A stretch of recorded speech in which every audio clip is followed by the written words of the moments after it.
It is really a work in progress, so forgive me. Hi, everyone. Forgive me if I screw up technically. I'm by myself, well, doing the Substack. My whole family is here. So let's try to make this work. While I get you all to join, I'm just going to kind of run down the latest developments. And wow, what can I say, guys? It is a doozy. All right, we've got some breaking news this afternoon. The Wall Street Journal is reporting that the Justice Department told Donald Trump in May that his name is among many in the Epstein files. So this story keeps getting more and more complicated and damning, I think. Let me read some of the piece for you all if you haven't had a chance to read it. Portland, Oregon, New Orleans, Statesboro. Thank you all so much for joining me. I'm going to be talking to Aaron Parnes in a moment, but I first wanted to give kind of the background. Oh, you have a 14-month. My grandson is 16 months today, and my daughter it's Ellie's birthday and she's 34. But I digress, everyone. All right. So what I was saying, the Wall Street Journal reported in May, reported that the Justice Department told Donald Trump last May that his name is among many in the Epstein files. So here's some of the piece I want to read for you. When Justice Department officials reviewed what Attorney General Pam Bondi called a truckload of documents related to Jeffrey Epstein earlier this year, they discovered that Donald Trump's name appeared multiple times, according to senior administration officials. In May, Bondi and her deputy informed the president at a meeting in the White House that his name was in the Epstein files, the official said. Many other high profile figures were also named, Trump was told. Being mentioned, by the way, in the records isn't a sign of wrongdoing necessarily. They also told Trump that senior Justice Department officials didn't plan to release any more documents related to the investigation of the convicted sex offender because the material contained child pornography and victims' personal information, according to the officials. Donald Trump said at the meeting he would defer to the Justice Department's decision to not release any further files. FBI Director Kash Patel has privately told other government officials that Trump's name appeared in the files, according to people close to the administration. Now, in response to the story, White House Communications Director Stephen Chung said, quote, "This is another fake news." I don't know about you guys, but I don't think the Wall Street Journal, maybe in their op-ed pages, depending on your political leanings, but they don't do a lot of fake news at the Wall Street Journal. Meanwhile, in classic form, Trump's attacking, the press for reporting on all of this, moving forward with a defamation suit against the Wall Street Journal, which also published a story yesterday. You guys remember that story about a lewd birthday card, apparently from Donald Trump to Epstein in 2003. So this story is developing, and they're now with this subsequent piece by the Wall Street Journal, there's more happening. So the president, as you all know, is doing everything he can to distract from this story because he hates, apparently, the way this story has been covered. Hi, Kimmy Wynn. So one of the weirdest claims, did you all see the AI video that Trump posted on Truth Social that basically showed agents or police coming in and handcuffing President Obama in the Oval Office? Um, Basically, he's claiming that President Obama manufactured slash manipulated the Russia investigation. So this is what President Obama said in response to all of this. This was the statement from President Obama's office. Out of respect for the office of the presidency, our office does not normally dignify the constant nonsense and misinformation flowing out of the White House with a response. But these claims are outrageous enough to merit one. These bizarre allegations are ridiculous and a weak attempt at distraction. Nothing in the document issued last week undercuts the widely accepted conclusion that Russia worked to influence the 2016 presidential election, but did not successfully manipulate any votes. These findings were affirmed by a 2020 report by the bipartisan Senate Intelligence Committee, led by then Chairman Marco Rubio. All right. Also today, everyone, Tulsi Gabbard, the director of national intelligence, released a new report with documents that President Trump had declassified. Okay, and I'm almost done, and then we're going to get to our guest. And also, this is a lot of talking. I didn't bring anything to drink up here, which is crazy.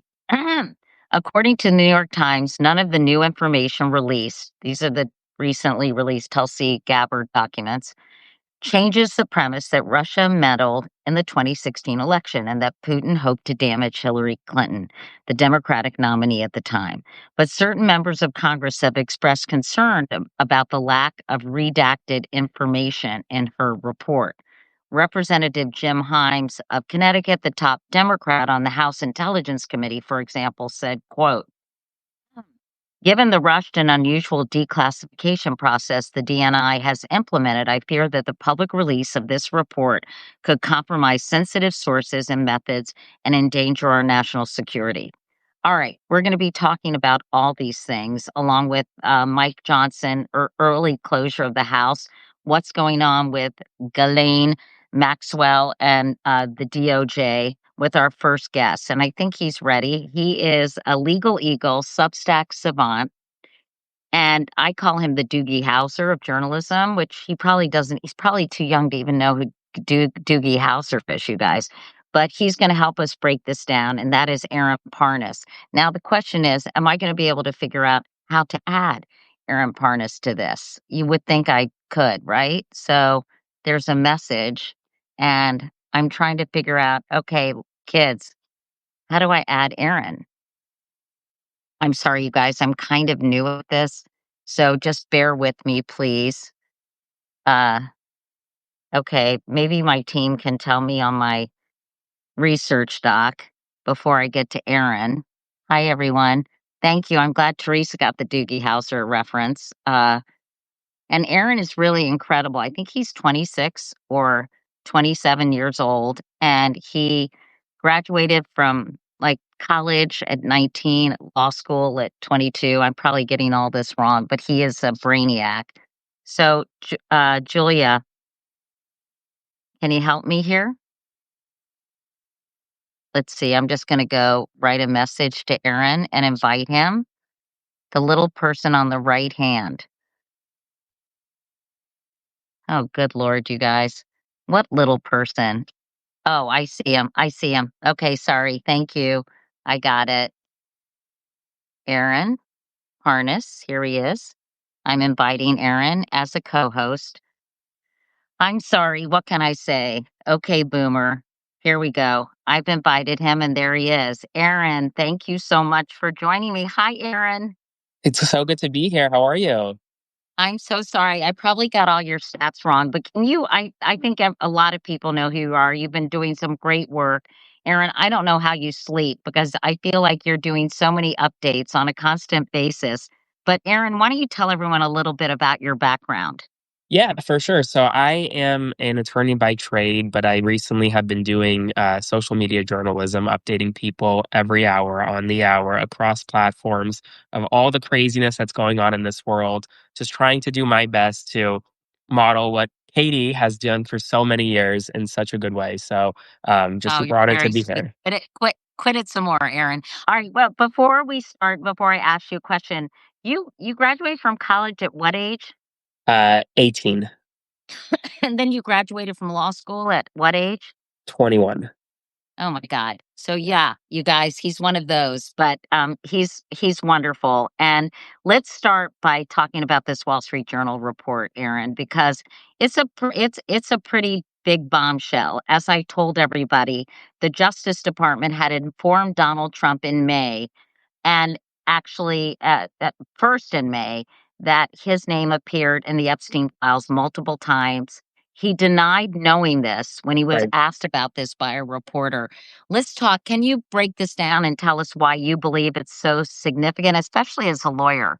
Yeah, so I think the significant part here is not that he was told that he was in the files or that he was even in the files, because I think the public already knew that. We knew that he was associated with Epstein. We knew that he probably was somewhere in these files. But the significant part of it is that he was told about it and he hasn't released it and then lied on July 15th, as you mentioned, when he was asked by reporters. Now, there are hundreds of names in these Epstein files. Many of them have just tangential association with Ghislaine Maxwell or Jeffrey Epstein.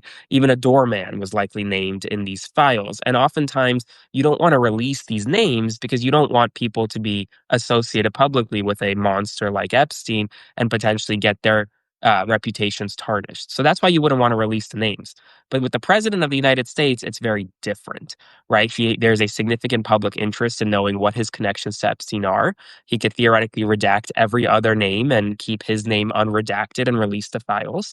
So it begs the question, why, what is he hiding? Why isn't he releasing the files? Why won't the DOJ just go ahead and release the ones associated with him just to kind of quash this whole story? Right. Well, I mean, but if he's releasing the files, why would he want to redact every name but his own? Don't you think he would want to dilute sort of the embarrassment? I mean, obviously, I think everybody pretty much, as you mentioned, Aaron, accepts that his name is in the files. There have been all sorts of things, pretty incriminating photographs and videos Right. of Donald Trump hanging out with Jeffrey Epstein. But I mean, what are his options? He doesn't wanna redact everyone's name but his own, and also, what about this child pornography that's part of it? Let's talk about, like, how he could release it. And I keep thinking about Watergate and the cover-up being Right. worse than the crime. Well, when you think about, yeah, so there's a child pornography aspect of it, which is the really horrifying aspect of it. So you'll be able to redact all images and any videos that have child pornography, right? Like the DOJ could redact it. They likely redacted parts of it in public briefing when they did it during the Ghislaine Maxwell proceedings. So that could easily be redacted. Faces could be taken out, etc. So those files will never see the light of day. Now, personal identifying information is the other bucket, and that is very broad. It really depends on how the DOJ defines it and who is listed. And so, I mean, as an attorney, I do have some concern releasing all the files and all the names, right? There is very Right, because valid. I was gonna say, Aaron, you were mentioning, like, a doorman. There are a lot Right. of people who are probably in these files and not well, I don't know how many, but not for nefarious reasons. Not Correct. because they engaged in sex with underage girls or were part of this whole cabal of people who apparently were part and parcel of this whole world. So, how do you figure? I mean, you have to be careful about that, right? Yeah, and I mean, there's a whole nother part of this of if individuals were a part of that whole world, and then they should be prosecuted or they may be prosecuted, releasing their names could compromise any prosecution as well. So you theoretically wouldn't release their name. Maybe they'll flee the country, right? I mean, there's so many factors that go into whether or not to release the names, which is why I proposed the idea of redact everything except Trump's name. Show me where Trump is in these files and keep everything behind the scenes and make charging decisions one by one and then go forward from there. But I obviously, like you said, he's not going to do that. But I think the public interest in this case just surpasses anything. I will say this, the House of Representatives, they're going to vote, and I think they're going to subpoena these files. I think they're going to demand them from the Department of Justice.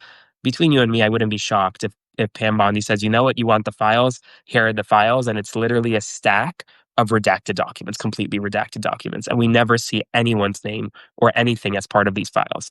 Because who's Because what? Because Aaron, I just wanna go back and say, what happened with the thing with the grand jury testimony? Because I think yeah. I understand a judge refused to hand over that grand jury testimony, if I'm correct. Yeah, so a judge in South Florida, Judge Rosenberg, rejected the request in Epstein's state-related case. So he was actually never charged federally in South Florida. So any grand jury proceedings there were completely secret. I mean, he was never indicted.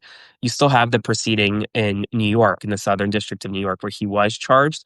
That's still an open question, and the judge there will have some more leeway because he actually was indicted there, whereas the grand jury never actually reached a conclusion in Florida whether or not he should face criminal charges. So But I've been saying from the beginning, as have many, that getting grand jury transcripts is nearly impossible. I mean, it is one of the hardest kind of veils to pierce. And I'm not surprised that a judge rejected it in Florida. I think that the judge in New York will reject it too.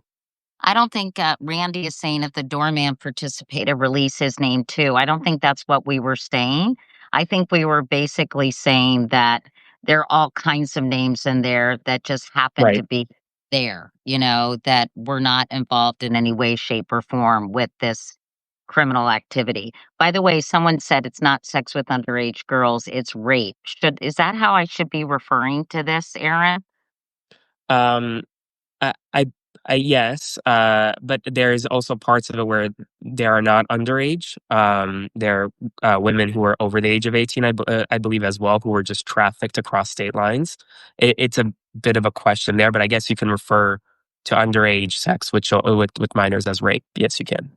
Okay. All right. Thank you for that comment to whoever was making that point. Okay, so a couple of people have said, and I've thought about this too. Who's this person? There's some weird people here. I guess usually Substack has mostly good people, but sometimes they're crazy people. All right. So some people have been making the point that it hasn't been that these files haven't been destroyed.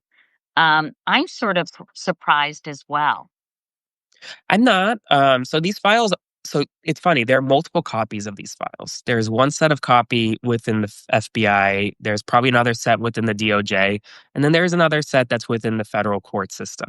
Because all of these documents were filed as part of Ghislaine Maxwell's trial in the Southern District of New York. So SDNY has a set of these copies, and the judiciary is completely separate and apart from the executive. So theoretically, if the FBI destroyed all the documents and the DOJ destroyed all the documents, SDNY still has these documents, and they're locked up in some kind of system somewhere, but they're there. They're just under seal. So I'm not really surprised that the documents haven't been destroyed. I mean, it just looks so. It would look so incriminating if they were. Okay. I don't know who Hannah Santos Perez is, but I don't know what's going on with her, but let's ignore her. Um, let's talk about uh, let's talk about the fact that Politico is reporting, Aaron, that Trump is furious about the Yes. Epstein story coverage. I mean, that doesn't seem like such a big scoop, by the way. Clearly, he's upset. Clearly, he's trying to distract with everything he can under the sun. So, you called this an inflection point for the administration. At the same time, I saw on the front page of the New York Times, I think today, that some of these deflections are actually uh, working with his MAGA base. I have seen that, and I think I'm going to be honest with you. I think the Wall Street Journal story about the 50th birthday letter actually helped Trump in a weird way with his base, because I think that story was, even though I believe it to be true, and I don't think the Journal would have reported it unless it was true, I think it was so kind of far out there that his base was like, okay, this is just complete BS. We're going to rally around him. He's going to sue. And I think that brought everyone closer together. And then with this Obama stuff and the 2016 election, they were kind of like feted, and they really ate it up. But I think today, with this, I mean, I think it completely splinters the base again. With each drip that comes out, I think the base is going to splinter even more. I will say nothing else that Trump has talked about has stuck with his base. The Obama stuff a little bit, but even then, that's kind of old news in a way. And even some Republicans like John Cornyn came out today and kind of threw cold water on it. So I don't know. I mean, I see some of it working, or at least some of it working before, but this is the one issue that unites Republicans, Democrats, and Independents. What Everyone, about yeah, what about I'd love to know about the lawsuit against the Wall Street Journal. Does it have any merit in your estimation, Aaron? I think that it has some merit if what the Wall Street Journal published isn't accurate. And I think that ultimately that's what discovery's for, right? I think the Wall Street Journal is going to go through discovery. I don't know that this is a case that gets kicked on a motion to dismiss. I think this is something that'll get to discovery. because there's a factual question of whether or not what the Wall Street Journal published is true. I think the Wall Street Journal will provide all documentation that it needs to, and we'll move on. I mean, and then it'll be quashed. And Aaron, you got to admit, I mean, if the Wall Street Journal printed it, I think they had to be pretty certain that I this was agree. a legitimate cartoon that Donald Trump drew for Jeffrey Epstein in 2003 for his birthday. I agree. I mean, I think it's legitimate. I think it's real. And at the end of the day, like Donald Trump, this happened in 2003. If Donald Trump suing makes it worse for him, in my opinion. And honestly, I wouldn't be surprised because this opens up Trump to discovery too. He's going to have to sit down now at a deposition and talk about Jeffrey Epstein. And I don't think that's what he wants to be doing as president. Is there anything that can be done to force the DOJ to release these files? Any kind of congressional action? I mean, clearly Congress, I mean, they shut it down early, so they couldn't vote on this. But what ostensibly could Congress do? Not much, unfortunately. So Congress can subpoena the DOJ and say, give me the documents. DOJ can say, we're not going to give you the documents. We're going to exert executive privilege or we're going to exert whatever, and a whole host of reasons. Well, then who enforces that? Congress can say, we're going to send you a criminal referral. Okay. Who's responsible for adjudicating a criminal referral? The Justice Department. So I think unfortunately, it's kind of this circular situation where there's really not much Congress can do here other than some performative actions, which they will do. I just don't think it'll get anywhere. This is kind of somebody said it's like a modern version of Spotlight, slightly different with different players, but I'm surprised, and maybe, I don't know, maybe I've seen too many of these movies that no one has leaked it. No one has leaked these files. Are you surprised? I am surprised, but I honestly I wouldn't be surprised if either the Journal or the Times has some of these files and they're just waiting to drop them. And all of this is kind of just like a slow drip until we get the full files. Now, Republicans are even, we're seeing rare cracks in the GOP Yep. that have really declared fealty to Donald Trump for so long. Aaron, earlier today, and for the person who said she'd been out of internet range, basically, well, tell the person what happened with the Wall Street Journal. About today's article. Yeah. Yeah, so the Wall Street Journal and the New York Times both confirmed that Pam Bondi told Donald Trump that he was in the Epstein files back in May, Okay, along with many other people. But when Donald Trump was asked about this, when earlier, like last month, July 15th. okay, not that long ago, he denied ever being told that by Pam Bondi. So that's what's going on to my friend watching who was out of internet range. I hope that's helpful. What I wanted to, I was talking about cracks in the GOP, Aaron, and North Carolina Republican Senator Tom Tillis. Is that the same senator who's announced he's not gonna run for reelection? Yes. Yeah, I always think of Tom Tillis as a country singer. Oh, that's Mel Tillis, I think. Anyway, he called for Trump to release the damn files and said that the promise to release the files during the campaign was either overplayed and we've got a nothing burger if the files get released, or if it's something really disturbing and that's actually an even more compelling reason to release it. So, how significant do you think it is that Republicans like Tom Tillis, who already voted against the quote unquote big beautiful bill, so I think he's just like, F it. I'm gonna say whatever I think now. I have nothing to lose, right? I mean, I think it's significant, but I will say, Katie, breaking news right now. House Oversight on the Oversight Committee and a subcommittee, they actually just voted to subpoena the DOJ to release the Epstein files, and three Republicans joined all the Democrats. Who are the Republicans? I don't have their names yet. It literally happened 20 But seconds ago. didn't you say that even if they do that, the DOJ could It's simply not good. claim Yeah, executive privilege? but it goes to the point that you were saying that Tillis broke, and now you have three Republicans breaking on the House side. So you're having some people kind of break from Trump in real time. I have to ask you about this meeting, the Todd Blanche that God, you guys, there's so much going on. It's really hard to keep up with. I hope this is helpful. I love talking to Aaron. But let me ask you about this meeting, this requested meeting with Yeah. Ghislaine Maxwell. She's serving a 20-year prison sentence. She's in Connecticut. Someone wanted me to show up and just see if I could interview her. I was like, I don't think she's going to say yes because she's appealing her case to the Supreme Court right now, so I don't think it would be a good idea for her to do an interview with me.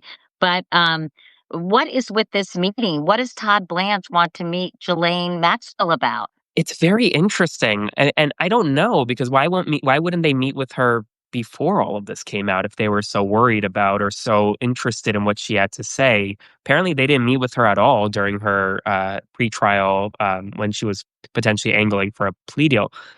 I would be shocked if Ghislaine Maxwell walked into that meeting and said a word without a deal to either reduce her sentence or completely commute it. As a criminal defendant, you're not going to walk into a meeting like this, and her attorney, David Marcus, will not let her walk into this meeting without some type of either deal in place or some type of promise that if she's going to talk, then they're gonna reduce her sentence in some way. So basically, they're trying to the Trump administration's trying to buy her silence with a pardon, a reduced sentence, something. That's what it kinda seems like. I don't know, though, and I don't know if this meeting will even ever happen. We may never even hear about whether it happens or not. Earlier today, the House Oversight Committee subpoenaed Maxwell for a deposition to occur at the Federal Correctional Institution, Tallahassee. I thought she was in Connecticut. I don't know. Her attorney has said that her meeting with the DOJ will inform how she proceeds with the subpoena. What? I don't get that. What's going on? Yeah, so there she's not gonna and her attorney's playing this very smart. She's not gonna go on Capitol Hill and testify in front of Congress without a deal with the DOJ. She's not gonna give up the goods to Congress without first going to Todd Blanche and saying, "Here's what I had, give me a deal." So she's kind of playing Congress off of the Department of Justice a little bit here.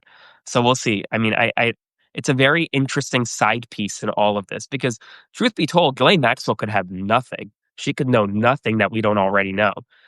We just don't know. Oh, you don't think that's true though, do I don't. you? I don't think that's true, but I'm talking in the extremes. Like she could theoretically know nothing. She could say that Trump is completely implicated. We don't know what she knows. She could end up dead tomorrow for all we know. Like we don't know um, what'll happen.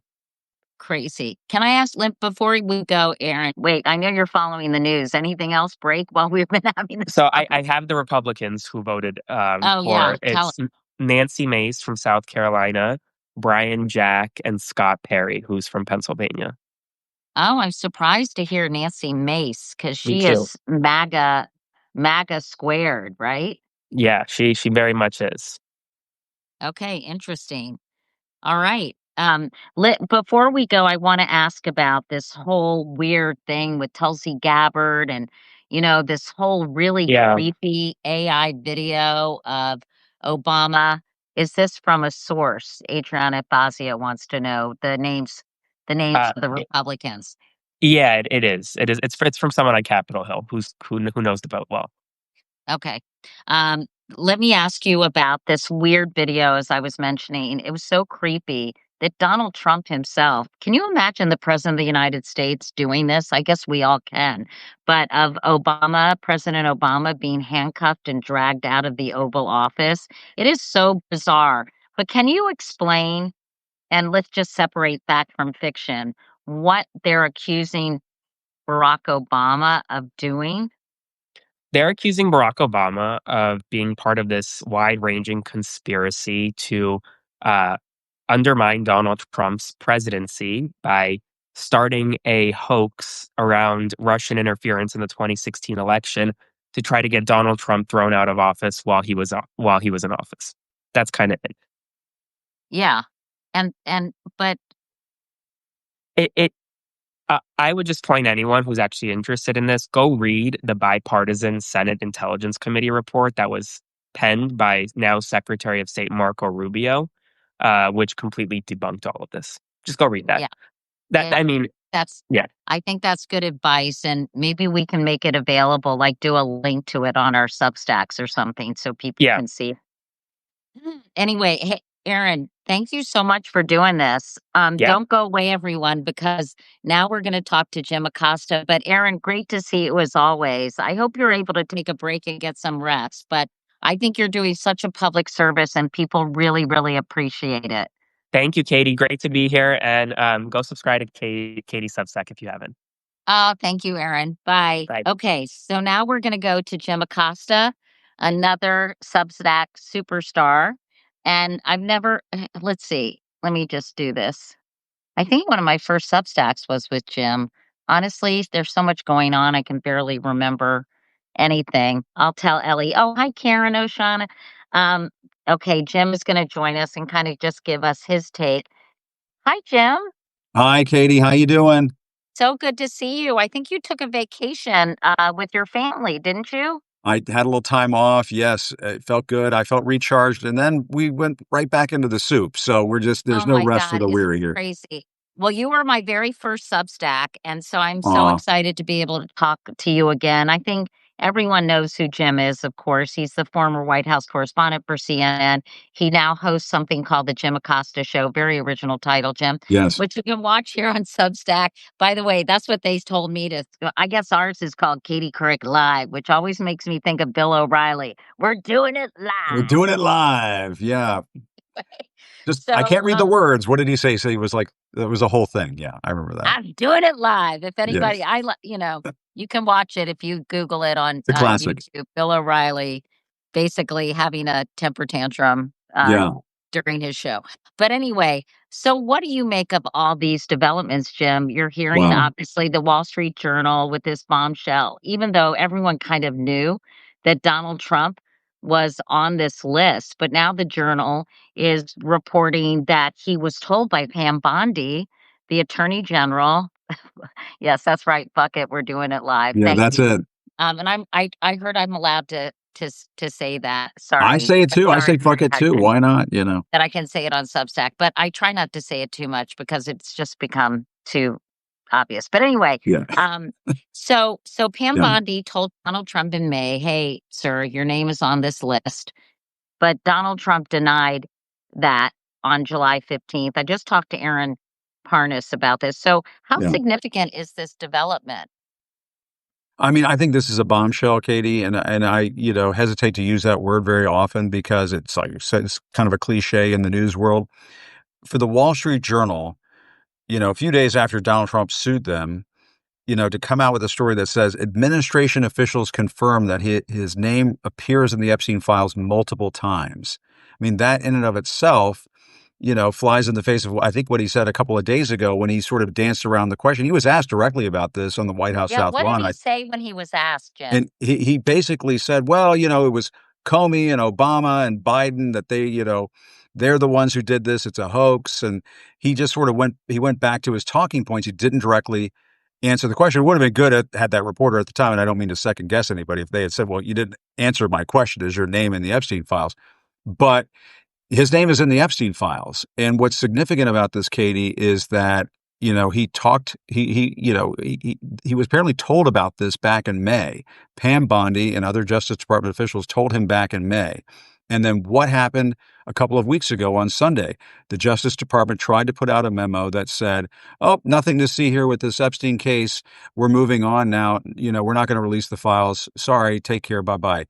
And that apparently happened after they told Donald Trump that his name appeared in the Epstein file. So that raises a lot of different questions. One would be, did Donald Trump direct the Justice Department? Did he direct Pam Bondi to put out that memo? If so, that ties all of this back to the White House. And Katie, you've been in this business long enough to know when the White House is implicated in a cover up, it's a major story. And I've been calling it Epstein Gate on my show. I think it deserves to be called Epstein Gate. I think this is a major scandal that's unfolding, and I think it directly threats the future of this presidency. Yeah, but Jim, listen, I think that was true when you have some brave people, right, within the administration Yeah, who will yeah, come forward. And I think sure. maybe that's one of the reasons fealty and loyalty to Donald Trump was the number one requirement to be a part of this administration. If Yeah, there are not people who have not been corrupted in the Justice Department to pursue this case, if there are not yeah, people and Aaron was just saying the House doesn't have a lot of authority because they could say release the files and the DOJ could claim, executive privilege or get out of it some way. So, in order to make it truly damaging to Donald Trump and his administration, don't you have to have some semblance of people within the administration or part of the political apparatus that will pursue this? And who do you see yeah. doing so? And then there's Well, SCOTUS, as Joan said, who basically said granting him full immunity no matter what. yeah. Well, I don't know if he has immunity for things that he did with Jeffrey Epstein 20 years ago. I mean, that's a horse of a different feather. But in the other question in all of this too, a couple of different questions based on what you just asked there. Do I think that there are, honorable people in the Trump administration? Gosh, that's a very good question. I had Olivia Troy and Miles Taylor on my show yesterday, and they were saying, you know what, there might be somebody who knows something in the administration who might be tempted to say something. And those people need to understand that they should come out for the good of their country. If there's some sort of directed cover up coming from the White House, the public has a right to know that. And Donald Trump, I mean, one thing I do know, Katie, from covering Donald Trump, his political organizations always leak like a sieve. There are people who are always going to be talking. And maybe that doesn't happen so much this time around. Caroline Leavitt is, sort of Sean Spicer and Sarah Huckabee Sanders on steroids. We're not going to get the truth out of her. But, the other side of the equation in all this, Katie, is what happens up on Capitol Hill. The House Oversight Committee apparently just said they want to have Ghislaine Maxwell testify. And what did Donald Trump do just the other day? He sent his former defense attorney, Todd Blanche, who's now a high-level Justice Department lawyer. In what world is that appropriate or at all, on the up and up? He's going to send him down to Tallahassee to speak with Ghislaine Maxwell. Okay, are these I things? thought she was in Connecticut. She's in Tallahassee. She's apparently at a women's penitentiary in Tallahassee, and it raises the question. And apparently, Todd Blanche is good friends with Ghislaine Maxwell's attorney, so it raises the question: what's going on there? So, Katie, as you know, there are reporters all over this, like a pit bull on steroids, and they're just going to keep digging. And my guess is, if the Wall Street Journal has this story, they got 5 other stories in the hopper. Same with the New York Times. Same with every major newspaper in the country. Can they compel, like, gosh, if there's so much to dig into with that Yeah, one answer, can they compel Ghislaine Maxwell to testify on Capitol Hill? I don't. It's a good question. Apparently, um, she's been asked to testify. Whether or not she wants to do that, I don't know. That may have been something that was done to placate. I mean, one of the things that's been happening right now up on Capitol Hill, you had Marjorie Taylor Greene, some pretty serious MAGA Republican lawmakers coming out to the cameras and telling reporters that their phones are lighting up because of Jeffrey Epstein. And Nancy Mace was one of the 3 Republicans who in Yes. the House who just, voted on that. And Katie, I mean, this place, it's not, self-preservation is sort of the name of the game in Washington. And if some of these members of the House in their districts where, they might get primaried, and maybe they might get primaried from somebody who's going to say, why didn't Republican Congressman so-and-so, Nancy Mace, Marjorie Taylor Greene, why aren't they demanding the Epstein files? I'm demanding the Epstein. I'm tougher on the Epstein files than Nancy Mace is or Marjorie Taylor Greene. So, of course, those lawmakers are going to be clamoring for this stuff. And I think Well, Mike I always Johnson's, say, Jim, like the yeah, tipping point, is it gonna, when they start to hear from their constituents, yes, they move from loyalty to Donald Trump to concern that they're not gonna get reelected, right? yes. And that's exactly right. And the other issue in all this, Mike Johnson just, in a very not so courageous moment, sent all of these House lawmakers home for their August recess early. What are those town halls going to be like? Are they going to have town halls? I would start popping in the popcorn now, Katie. I would get all the toppings that you like. I would get those ready, have them on the kitchen counter, because these town halls are going to be wild because this MAGA base has not been satisfied. And now they know the king of MAGA, Donald Trump himself, his name appears in the Epstein files. And I just, But Jim, this yeah, is one question I've been asking people. yeah. Didn't they know that all along? I mean, it's sort of a no-brainer. This is not like alert the presses, his name is in the Epstein files. Well, you and I know that, and people who follow the news and are still in the reality-based world, people who are still on Earth One, it's becoming a lonelier and lonelier place. We're aware of that. But MAGA was convinced that it was just major Democratic figures who were in the Epstein files. And they've been hoisted on their own conspiracy theory petard in all of this, because now they've been basically told that the king of MAGA is in the Epstein files multiple times. Now, Oh, to yeah, what I guess, extent? Yeah. I forget that a lot of people don't follow all these events or they get it from, you know, not legitimate sources, right? And they could just get affirmation instead of information, so they're Yeah. kind of in their own ecosystem, echo chamber and ecosystem, but Yeah. alright, so I And know, Fox News has you barely covered. been covering it as you know, Katie. I mean, Oh, they've right, Fox eh, hasn't been cut. Now what are they gonna do? Are they gonna ignore this Wall Street Journal report? I don't know. I mean, Sean Hannity, my God, at some point, are you gonna do this on your show? Jesse Waters, are you gonna do this on your show? I mean, I have to say, like, at what point is there any ounce of shame? Are they just gonna cover Tulsi Gabbard talking about Obama tonight on Fox in prime time when this whole story exploded today? I'm sorry. We're on the dark side of the moon. I think this is different. I know the folks who were saying that Donald Trump's like Harry Houdini and he could get out of anything and so on and so forth. I don't know about this one. I really don't. Well, isn't there a chance that some pretty, high-ranking, high-profile Democrats are a part of this and are going to be put in a really bad situation as well? I think that that's a strong possibility. Apparently, according to this Wall Street Journal story, Trump was told that not only is his name in the Epstein files, that there are other prominent figures mentioned in the Epstein files, which makes me wonder, Katie, was Donald Trump told who else is in the Epstein files? Does Donald Trump now have that information? And, that Do you think doesn't he sound, has a copy of the files? maybe it's sitting on his desk. I don't know. But it seems to me that we have a cover up. We have an old fashioned Washington cover up going on. And reporters have a duty at this point to start asking these questions. And I think Donald Trump has to be asked the question, you know, to what extent is your name in the Epstein files? Can you please elaborate on your relationship about, what you did with Jeffrey Epstein? And Yeah. and did you have any relationships that may or relations that may cause you some political trouble now, or legal trouble? I mean, I think there's some major questions that need to be asked at this point. Yeah, definitely, and what somebody mentioned, my internet connection okay? Can you see me? I can see you. Yeah. Okay, it says it's unstable. Yeah. But what I was gonna say is, yes, Rupert Murdoch owns both the Wall Street Journal and Fox News, and how do you explain the fact that the Journal has been so fearless, and yet Fox News has been such cowards? Well,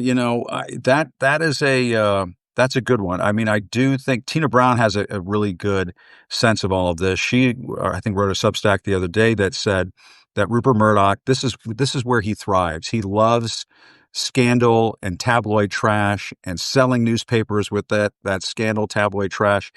And I think Rupert Murdoch is running a business. And what's the old expression? Never get into a fight with a guy who buys ink by the barrel. I mean, when Donald Trump sued Rupert Murdoch the other day, that might not have been the best idea in terms of his own self-preservation. And they've got good reporters over there at the Wall Street Journal. Josh Dawsey, Annie Linsky, they're both on this byline for the Wall Street Journal story. I've worked with them for many years. I believe they both came over from the Washington Post because of the Jeff Bezos stuff. And they're serious reporters. And if they're digging this stuff up, I would probably take it to the bank. And if you have senior administration officials confirming it to the New York Times, which sounds like that's the case as well, I mean, this is now a live ball. And in terms of Fox, my sense of this, Katie, and I've been talking about this for quite some time now. I mean, I once said that I once called them the bullshit factory on my old show at my old place. This is their stock and trade. They have become Trump state television, and they have existed as such for the last better part of a decade. And I think now they're reaching an inflection point, and some of the people there are just going to have to start asking themselves, at what point do you stop carrying this guy's water and covering things up for him? When his name's in the Epstein files, you're still going to do it then? I don't know. That's the question I would ask right now. Well, it's also gonna be very interesting. Sorry, I'm pixelating everybody. I'm renting a house and, so I have little control over the Wi-Fi, but, I think that, you know, this this may change. Obviously, Rupert Murdoch is how old? 93, 94. Yeah. Um, and he's got 4 kids who have control over the future of Fox News, and we're talking about Lachlan, and he's the very pro Fox News, pro Trump guy. But then you have James, Liz, and Prudence, a daughter from a previous marriage, and so it'll be interesting what they do with Fox. But that's a whole nother Yeah. topic. Hey, But before we go, Jim, you covered yeah. Donald Trump for many years. Is he's going crazy, isn't he? I know Politico has reported he is Yeah. absolutely hating this coverage. So the question is like, uh, what do you think is going through? How can I ask you what's going through his head? But what do you think? He's. I don't even know what the question is. Can you imagine what he's thinking about all this? No, I mean, I think this is a Category 5 full-on freak out that Donald Trump is going through right now. And, I base this on a couple of things. One, that moment in the cabinet room a couple of Tuesdays ago when he was asked that question and he flew off the handle, and Pam Bondi tried to say, "Oh, I wasn't talking about a client list. I was talking about the files being on my desk," which is ludicrous. I mean, the files would fill up several rooms in an office building. But the way Donald Trump flew off the handle, for the longest time, Katie, I kind of thought of like the Epstein files as sort of, this fixture of the far right, this fixation of the far right, something that they were obsessed with and so on. And Epstein probably killed himself. That's what a lot of child predators do when they get to prison and so on. But ever since the DOJ put out that very suspicious memo, and ever since Trump freaked out in that cabinet meeting, I said to myself, what is going on with Donald Trump and these Epstein files? What's the deal? Why is he freaking out? Why is he's talking about Rosie O'Donnell, and then he's talking about Stephen Colbert and the Washington commanders, and Barack Obama is guilty of treason. He's thrown out. He's basically unloaded all of his heavy artillery in terms of distractions that he uses on the MAGA base, and it has not worked. And I think that's what freaks him out right now, Katie. He has been the master of media manipulation for how many years now? And that bag of tricks, that dirty old Donald Trump bag of tricks, it ain't working anymore. He's looking in the bag and it's empty. And his name is in the Epstein files, and he doesn't know what to do with himself. Yeah. Well, it's going to be fascinating to watch. I guess the question I still have is why did they make such a big deal of this, Jim, during the campaign? If I mean, Well, like what why a did they miss. do that if in fact he knew he was in there? And why did Pam Bondi talk about it early in the administration? It just Yeah. seems crazy. Well, and if you go back and you look at this interview that he did with Sean Duffy's wife, I think her name is Rachel Duffy. She's also on Fox. And he's asked about it, like, would you declassify the Epstein files or release the Epstein files? If you go back and watch that video, apparently the full clip, he kind of hems and haws. He says, yeah, we should do it, but he doesn't sound like as full throated as Kash Patel and Pam Bondi and JD Vance and some of these other folks. And I just wonder, over all these years, he's just been sitting on this, wondering, is this ever going to get exposed? Is this ever going to get out there? And that's the big $64,000 question right now, Kate. We just don't know what we don't know. And if he's somehow implicated in an ugly way, it just changes everything here in Washington. Aaron Parnes said he wouldn't be surprised if the Wall Street Journal and the New York Times had these files and they're letting them trickle out bit by bit. What do you think of that? I mean, I think it's very possible. I mean, I wouldn't say that they probably have all of the files, but my guess is that some of it has been shared with them, whether it's through Ghislaine Maxwell's attorneys, I don't know. But it seems to me that, Trump must understand that they know more, the press knows more than maybe the public knows right now. And they're working through these stories and they're getting them ready to be printed and published and put online and so on. And that, as you know, Katie, is also going to contribute to him freaking out. And I don't know what comes after Category 5, but I don't think we have seen the end of Donald Trump, blowing his top over this. I think I think he's scared right now. I banned the expression "the walls are closing in" on my show. I will not say the walls are closing in because he is Harry Houdini and he's escaped these messes time and again. But I do think this is it just feels different to me as somebody who's covered him for a long time. It feels slightly more existential for him than I've seen before. And we'll just all find out. Maybe you'll come back and say, Jim, see, you fell for it again. Lucy in the football. But I really think the way he's been flipping out, it says something to me, and it says something that's not good. Yeah, and somebody just wrote in, I think Joanne, that MAGA thinks it's or thought for a long time that only Democrats were on this list or part of these files. Yeah. Yeah, no, I mean, they've got nobody else to blame but themselves for putting themselves in this mess. They were clamoring for this, and Katie, I mean, I've talked about this. I don't know if we've talked about this together, but Donald Trump has made an industry out of conspiracy theories going all the way back to, I mean, I guess you could say the Central Park Five, but in particular Yeah, and then the Donald birther Trump, the controversy, birther movement. Yeah. and so on. And maybe this is all coming back to haunt him.